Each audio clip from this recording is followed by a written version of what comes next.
नमस्कार, मी आहे नम्रता आणि मी तुम्हा सर्वांचं स्वागत करत आहे सखी गृहिणीमध्ये. आणि आज मी बनवणार आहे इडली.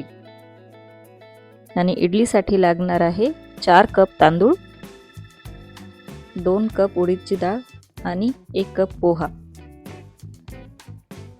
हे सर्व मी दिवसभर 7 ते 8 तास भिजत ठेवलं होतं. आणि पोहा आपल्याला ज्यावेळेस तांदूळ आणि डाळ बारीक करतो त्यावेळेस आपल्याला भिजवायचा आहे.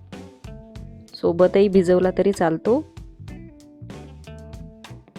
आणि आता आपण हे डाळ बारीक करून घ्यायची आहे.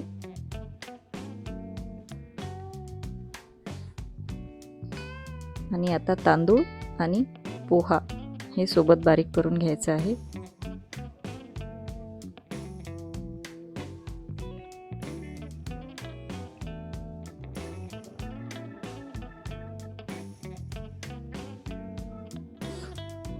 इडली बनवण्याची प्रत्येकाची पद्धत वेगवेगळी असते.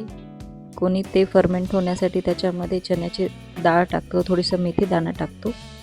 पोहा टाकून सुद्धा तुम्ही ट्राय करून पहा. खूप छान मऊ लुसलुशीत आणि पांढरी शुभ्र अशी इडली बनते. हे आपलं बॅटर तयार आहे. याच्यामध्ये चवीपुरतं मीठ टाकायचं आहे आणि याला 12 तासांसाठी फर्मेंट होण्यासाठी ठेवायचं आहे. थंडीचे दिवस असल्यामुळं फर्मेंट होत नाही लवकर. याच्यामध्ये एक मिरची मधोमध उभी टाकून ठेवायची आहे आणि याला झाकून गरम अशा ठिकाणी ठेवायचं आहे. 12 तास झालेले आहे. हे पीठ पाहू शकता, बॅटर तुम्ही किती छान फर्मेंट झालेलं आहे. आता याच्या आपण इडल्या बनवूया.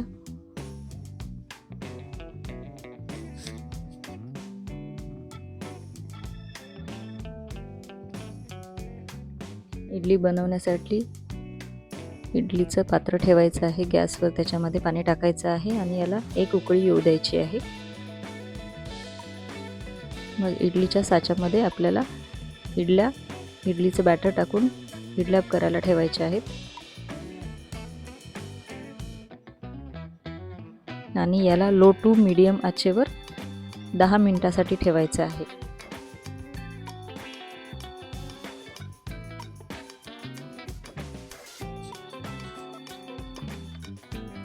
10 मिनिट झालेले आहेत. आपण पाहूया.